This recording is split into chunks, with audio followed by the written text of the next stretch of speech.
Dans la paracha de Vayetse que nous lisons cette semaine, nous voyons que Yaakov, sur la route qui doit le conduire chez son futur beau-père, Lavan, rencontre un puits.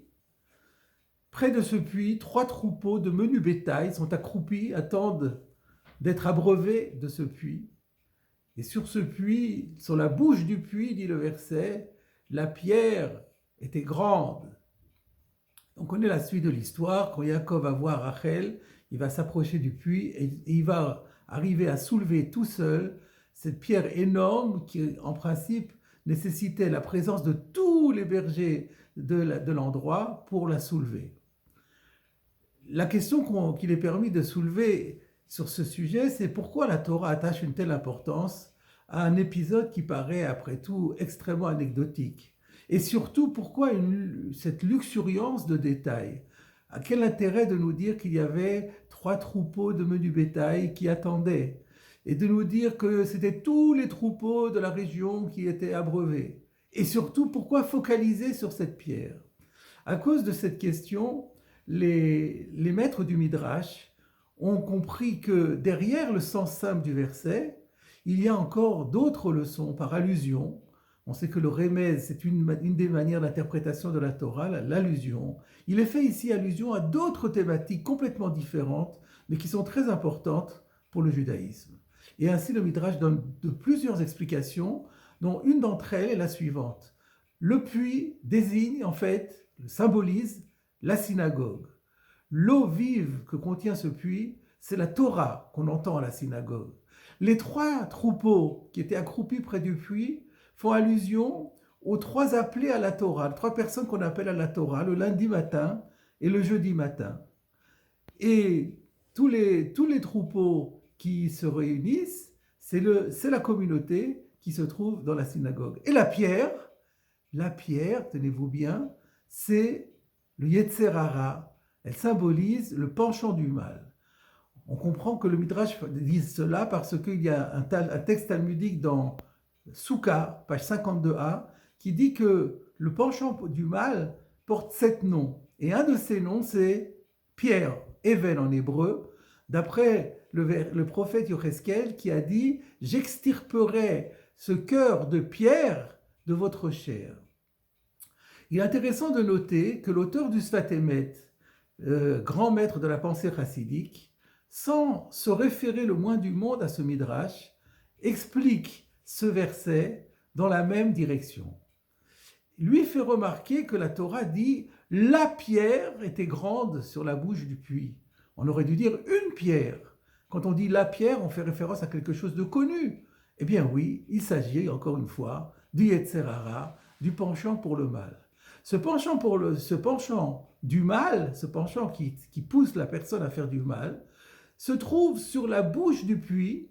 Le puits désigne ici la prière. Il veut boucher, il veut empêcher, il veut bloquer la bouche qui veut exprimer la prière et qui veut ainsi s'adresser à Dieu.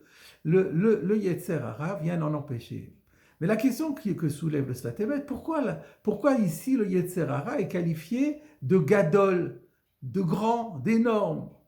Et là, la réponse du Sfat Emet est complètement inattendue et fondamentale. Il nous dit que, bien entendu, le penchant pour le mal utilise n'importe quel... Il est partout. Il utilise toutes les situations pour détacher l'observant de Dieu. Mais il y a un lieu de prédilection. Il y a un endroit où il réunit toute son énergie. C'est la bouche de celui qui prie. Il veut absolument bloquer la tfila. Il veut l'empêcher, cette tfila, de se faire. Et c'est pour ça qu'il est appelé Gadol. Et on peut se poser la question, mais pourquoi c'est l'endroit le plus grand? Eh bien, le plus grave, eh bien, ça découvre pour nous que la prière occupe dans l'économie du judaïsme un rôle prépondérant. Parce que c'est par la prière que nous arrivons à nous connecter, nous arrivons grâce à la prière à une proximité avec Dieu qui est inégalée et inatteignable par ailleurs. Et d'ailleurs, le Sfat Emet cite ici un Zohar HaKadosh très édifiant. Le Zohar nous dit qu'il y a une voix céleste qui sort chaque jour. Donc c'est dire l'importance. Chaque jour pour dire, celui qui tuera le serpent, on comprend que le serpent, ça fait référence au serpent de l'époque d'Adam et Ève, c'est-à-dire, encore une fois, à l'archétype du penchant pour le mal. Celui qui tuera le penchant du mal, celui-là va pouvoir épouser la fille du roi. Il va toucher le jackpot. Il va savoir, il va avoir le gros lot. C'est quoi la fille du roi? C'est la prière, dit le Zohar Kadosh. Ce qui veut dire que c'est la même idée, c'est que le Yetzer Hara veut absolument empêcher que la personne s'unisse à la prière, parce que la prière est le moyen de s'unir. C'est comme si on se mariait avec le lien qui relie la fille du roi au roi. Donc en se mariant avec la prière, en se fondant avec la prière, eh bien on arrive à un lien fondamental avec Akadosh Baruch Hu. Voilà la leçon de ce puits. Mais alors, en quoi consistent à quoi font référence les trois menus troupeaux? Eh bien, dit le Sfat Emet toujours, eh bien, ça fait référence aux trois prières quotidiennes, celle du soir, celle du matin et celle de l'après-midi, Arbit, Shacharit, Mincha. Mais pas seulement. Il s'avère que lorsque la Torah nous dit que Yaakov s'approche du puits, va rouler la pierre du puits, va soulever la pierre et la rouler, le terme dit, la Torah dit Vayigash. Yaakov s'est approché. Ce terme paraît complètement superflu. Bien sûr, il s'est approché du puits, il n'aurait pas pu le faire autrement. Pourquoi est-il dit Vayigash? Eh bien, cela fait écho à un autre Vayigash.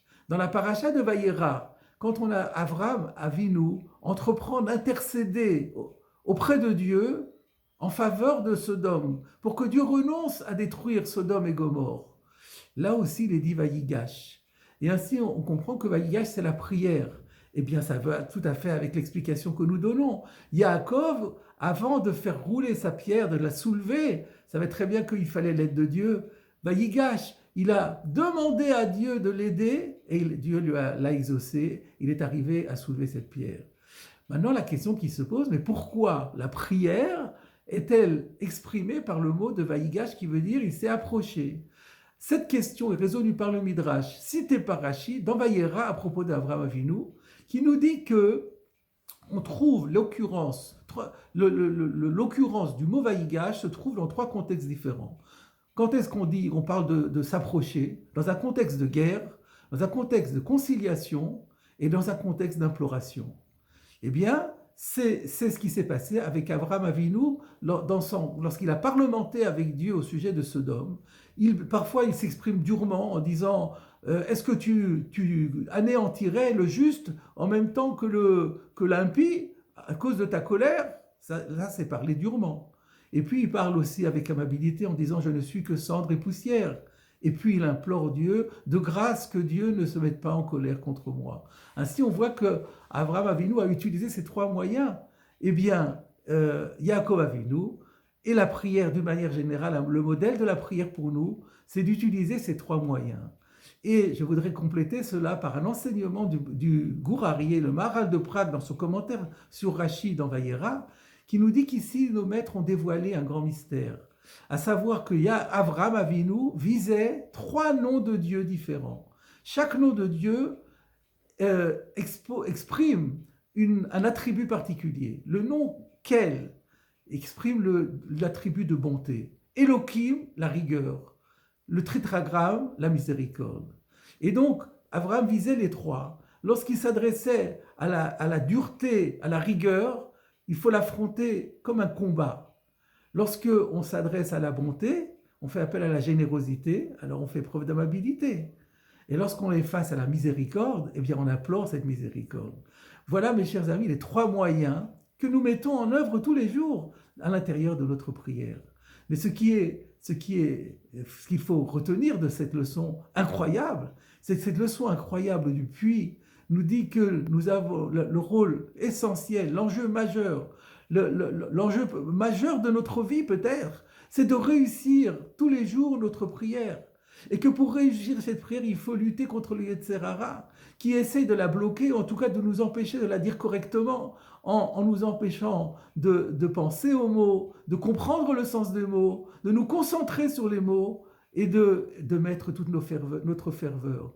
C'est un travail très difficile, mais le résultat est fondamental. C'est l'enjeu majeur. On peut dire que c'est la préoccupation qui doit être la préoccupation centrale de notre vie. Le Sfatem dit que c'est très dur. C'est pour ça que ça s'appelle Avoda Shebelev. C'est un travail du cœur. Pour y arriver, il faut en permanence réunir toutes ses forces pour stimuler notre passion de Dieu et la mettre dans toutes les actions que nous faisons.